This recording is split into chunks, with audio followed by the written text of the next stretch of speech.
In mid-August, I visited Trillium Hill Farm in Hinesburg, a working landscape hiding in plain sight. From Route 16, you can catch only a sliver of the farm, but just beyond the roadside view is a thriving patchwork of fields that produces greens and vegetables nearly year-round. Farmer James Donegan lives here with his wife, Sarah, and their daughter, Ruby, on land that's been in James's family since the early 1800s. He figures he's about the 8th generation to call this place home, though growing up, farming wasn't in James's life plan. Today, Trillium Hill grows the mesclun you see every week in our CSA shares, along with sweet peppers, Romano beans, fennel, kale, and a changing cast of seasonal crops, all harvested just steps from town. This is a story of a farm rooted in history and very much alive in the present. Let's hear about it from James. Why don't you tell me a little bit about how you got into farming? I know you've got a long family history of farming, but I'm sure you didn't just say, I'm always going to be a farmer, or maybe you did. No, it really never occurred to me. Growing up, I participated in maple sugaring with the family. On this piece of land, my grandfather had a dairy farm up until 2 years after I was born, so I don't really remember anything about the dairy farm. But maple sugaring, I guess that exposed me to a type of agriculture, and that was quite meaningful for me in my childhood.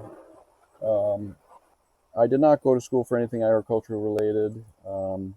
Ended up moving back to Ithaca, New York, where I had gone to school, just because I'd graduated, I'd come home, tried a few things, and nothing was clicking.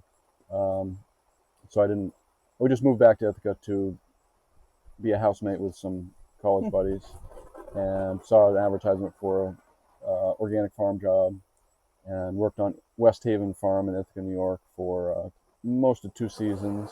And a couple weeks after I started, I felt like, yeah, I like this a lot, and I could go home and do it. And it seemed like the family had the space. How much land did your family have?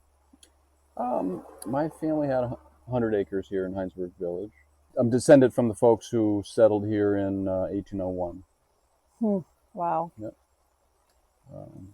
So how many generations is that? What generation are you?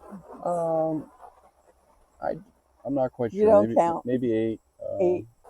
No recent generations were commercial vegetable farmers, though my mother, had a robust vegetable garden when I was growing up, and she let us have a little plot of the garden, and we had farm stands.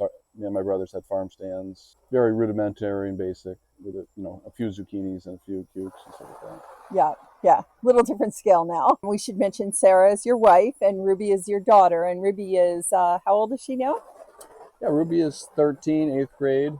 You guys have a great tradition as far as planting some things together every year. How's that work? Yeah, we've been doing snap peas, cherry tomatoes, and mini butternut squash together. So Ruby and I will do the seeding together, do the transplanting together, and then she'll be paid for what she harvests. So lately she's been going out and picking cherry tomatoes and leaving a bill for me on the table. That's funny. And then Sarah, works full time at the Intervale, but then also spends several hours a week working on desk work for the farm, doing record keeping and advertising, doing social media. One of the things that we've learned talking to Justin and Amanda and you is that you all have partners who work off farm. Yeah, certainly makes us much more stable, and we get health insurance through Sarah's work, and definitely a bit more than half the family income comes from Sarah's employment. Sarah works at the Intervale, so she's in agriculture as well. Is that how you guys met, through agriculture? Or? Well, yeah, we did. We kind of smiled at each other at the NOFA conference, and then just happened to run into each other at a concert. a couple weeks later and recognized each other. She's a farm business planner. Through the intervale, Sarah works with clients who, are not farm liability clients and just want to do a few meetings on a particular part of their business. James, you said that your family conserved the farm, and how much of the acreage has been conserved? 65 acres. So Sarah and I own 65. I own 65 in an LLC with my other 5 family members, two brothers and 3 cousins. The family LLC land is conserved, so 65 acres are conserved. We're back here down at the lower farm, and you've got what? 4 greenhouses here? One seedling starting greenhouse, and then 4 houses for in-ground growing. Okay. And then we have some outdoor plots across the wetland here. I love those cattails. Mm-hmm. And then that's the back of your barn. Do you use the barn for anything at this point? We've got the farm stand in there. We have our packing room, definitely storage, and we've got a basketball court in there. That's great. That's awesome. And you probably have enough family members to put together a game. So, and I see some solar panels over there. Mm-hmm. So how much solar is that producing? Is that to keep the greenhouses, the fans going, or? When we put them in maybe 10 years ago, we put them in with the idea that it would be enough electricity to support what we were using for the farm and for our house. We've grown since then. We're using more electricity, so it's not producing all we need. But the farm's electrical use, I think greenhouse, very minor, except in the spring when we have heat mats going. There's an inflation fan going for the 2 layers of poly.